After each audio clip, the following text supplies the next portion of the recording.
दाबोळे विमानतळावेल्यान रशियेक वचपाक तयारीन आशिल्ल्या एका ज्येष्ठ विदेशी पर्यटका कडल्यान बेकायदेशीरपणान व्हरपी जीपीएस डिव्हाइस जप्त केला। 60 वर्सांचो डेनिस पोटापेव हो रशियन नागरीक विमानांत बसच्या पयलीं दाबोळे विमानतळार ताच्या सामानाची तपासणी केल्ली। त्या वेळार तो बेकायदेशीरपणान जीपीएस डिव्हाइस व्हरता हें उक्ताडार आयलें।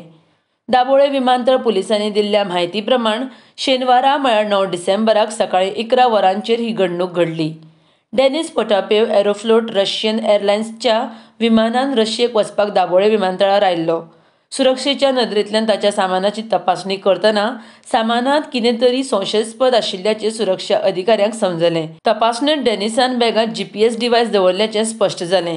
हें प्रकरण उक्ताडार येतकर सुरक्षा अधिकाऱ्यांनी डेनिसा सयत तें डिव्हाइसूय ताब्यांत घेतलें।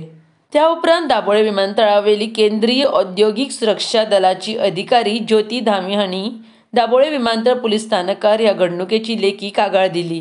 दाबोळे विमानतळ पुलिसांनी तक्रारीची दखल घेवन विदेशी पर्यटक डेनिसा आड इंडियन वायरलेस टेलिग्राफी कायदो 1933 च्या 6.1.1 कलमा खाली आनी इंडियन टेलिग्राफ कायदो 1885 च्या 20 कलमा खाली गुन्यांव नोंद केल्यात।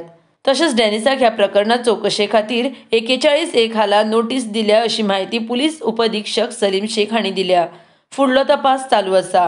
RDX गोवा खातीर दाबोळेच्यान प्रसाद नायक।